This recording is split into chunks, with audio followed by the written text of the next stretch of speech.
Bonjour tout le monde, c'est Guillaume de Solutions de l'Heure Chronique. Aujourd'hui, on va répondre à la question qu'est-ce qu'on peut faire quand on a reçu un coup dans le nez? C'est une question qu'on peut se poser. Quelles sont les démarches à faire? Quelle est la réflexion à avoir? Ce n'est pas un avis médical, hein. C'est simplement quelques recommandations que moi j'ai trouvées. Évidemment, en cas de doute, vous consultez un médecin ou vous allez aux urgences. On se retrouve pour la vidéo tout de suite. À bientôt.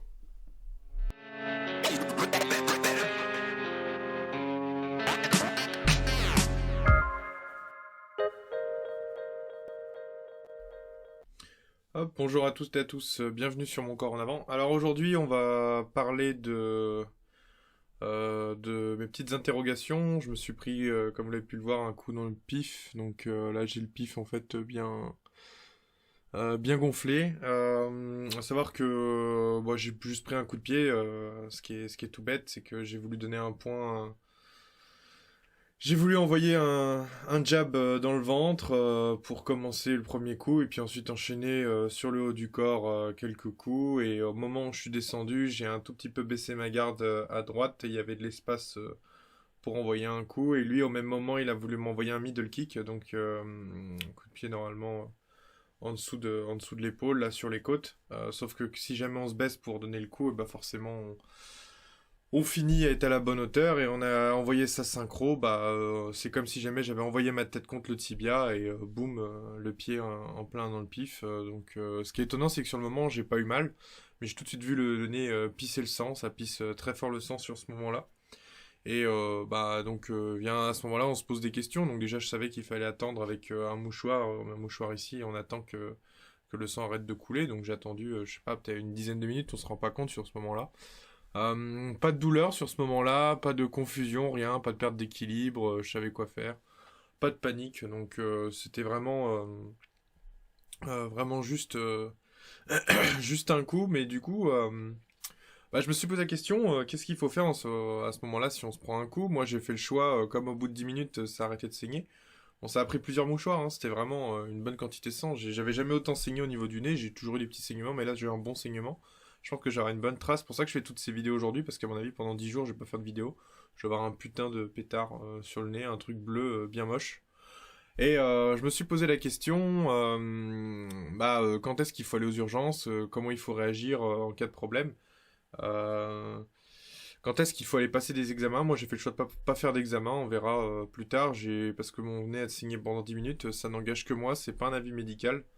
Je vais aller voir sur internet. Je suis allé voir sur internet les recommandations qui ont été faites par rapport à des chocs au niveau de la tête, globalement et plus spécifiquement aussi sur le nez. Donc, j'ai trouvé deux sources intéressantes d'informations. En tout cas, ce que je voudrais rappeler, et je l'ai déjà en partie dit, c'est que c'est mon avis, ça n'engage que moi, il ne peut pas servir de référence médicale. Donc toujours aller voir en cas de doute un médecin ou un spécialiste, notamment en recommandation, on peut toujours appeler le 15 pour avoir des informations. On leur explique la situation et on a toujours des informations. Si l'état est grave, normalement c'est un proche qui appelle, c'est pas vous. Donc voilà. Et j'ai vu que Dr Sport avait bien résumé globalement ce qui pouvait arriver au bout d'un moment si jamais on a un choc au niveau de la tête. Donc si on a des vomissements qui persistent, c'est pas bon. C'est que vraiment il y a un trouble qui doit être fait, je pense, au niveau du cerveau, puisque le coup en fait a une répercussion au niveau du cerveau. De forme de tête, un trouble de la vue, des vertiges, là pareil. Évidemment, tout ce qui atteint au niveau de la tête et qui a changé les symptômes, dans ce cas-là, c'est pas bon, surtout si ça persiste. Là, il faut les consulter. Des fourmillements, des engourdissements, des brûlures. Ça peut être des brûlures qui descendent ici. Même si ça vient au niveau des mains, faut pas oublier que tout ce qui vient au niveau des mains, même ce qui vient au niveau de la colonne, surtout au niveau de la colonne, là, c'est que vraiment, il y a un sacré problème. Toutes les douleurs qui peuvent être périphériques, en fait, partent d'ici, hein. Tout part au niveau du cerveau, descend au niveau des cervicales, et puis après, vient en périphérie, dans les mains, dans les pieds, etc. Donc, si jamais vous avez des fourmis dans les mains, surtout les deux, dans ce cas-là, c'est qu'il y a eu un problème hein, suite à ce coup-là. Une difficulté à bouger, à avoir de l'équilibre. Somnolence, donc être un peu mou, pâteux, une perte de réflexe, capacité mobile. Voilà, si vous sentez qu'il y a une difficulté à bouger suite à ce choc-là, surtout 10 à 15 minutes après, je pense, dans ce cas-là, c'est qu'effectivement il y a eu un problème et qu'il faut aller consulter. Convulsion, tremblement, donc au sol, puis on tremble dans tous les sens, ça c'est pareil, pas bon, écoulement d'un liquide au niveau des oreilles, au niveau du nez. Bon, moi il y a eu mon nez qui s'est écoulé, en fait pendant 10 à 15 minutes après, ça a arrêté d'écouler, donc j'ai considéré que c'était surtout un coup au niveau du nez, et que je suis pas sûr que ça a vraiment des conséquences. Ce que j'ai vu, donc oui, pour Docteur Sport, j'ai mis le lien dans la description. Pour ce qui est du je suis allé voir aussi au niveau du rugby, je sais qu'ils avaient un bon protocole pour les commotions. Donc super intéressant. Ah bah là, il manquait un bout du texte, bon, c'est pas très grave. S'il y a une perte de connaissance ou une suspicion de perte de connaissance, dans ce cas-là, le joueur doit sortir du terrain. Si le joueur est immobile au niveau du sol ou les yeux fermés, bah pareil, il sort. Ataxie, c'est-à-dire que difficulté à tenir debout, à avoir l'équilibre, à bien bouger. Dans ce cas-là, pareil, c'est qu'il y a eu un sérieux problème. S'il a l'air d'être dans les nuages avec un regard errant, s'il a des propos confus, s'il est désorienté, perdu, ici à ce niveau-là, c'est que le choc a été assez fort.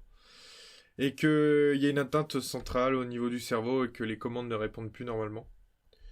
On a aussi trouble du comportement, ça veut dire que si jamais il a vraiment un comportement complètement différent suite à un choc, c'est que là il y a peut-être une atteinte un peu plus subtile et donc dans ce cas-là vaut mieux éviter et puis bien regarder. S'il a des convulsions, donc pareil des tremblements. Crise tonique posturale, réflexe archaïque, donc si sur le moment en fait il a comme une hyper, je crois que c'est une hyper extension comme ça, ou certains gestes particuliers ou des hyperflexions, c'est que ouais, il y a une atteinte au niveau du cerveau qui a été assez forte, hein, même si ça a duré quelques secondes ou quelques minutes. Et donc dans ce cas-là, c'est bien d'aller voir un spécialiste. Moi, j'ai tenu debout suite à ce coup-là. Et parfois, même, ils font des évaluations temporaires si jamais ils ont un doute. Donc s'ils reprennent certains critères et que c'est plus ou moins là-dessus et que ça a été rapporté par d'autres joueurs, dans ce cas-là, ils font une sortie et ils font une sortie du joueur et ils font une évaluation du joueur du terrain. Donc voilà, bah, et si vous voulez aller voir dans le détail, j'ai mis les deux liens en description et je pense que c'est assez intéressant pour savoir quoi faire en cas de choc à la tête et quels sont les signes qui montrent que le choc a été important au niveau de la tête. Voilà. C'est tout pour cette vidéo. Merci de me suivre. Si tu as des questions sur le sport, la kiné, la nutrition, la psychologie, les compléments alimentaires, tu as mon mail dans la description. On reste en contact. Si pour toi la kinésithérapie, le sport, la nutrition t'intéresse, tu t'abonnes à cette chaîne. Il y aura plein d'autres vidéos là-dessus. Je vais pas m'arrêter. Et c'est avec un immense plaisir qu'on va partager tout ça. A tout de suite.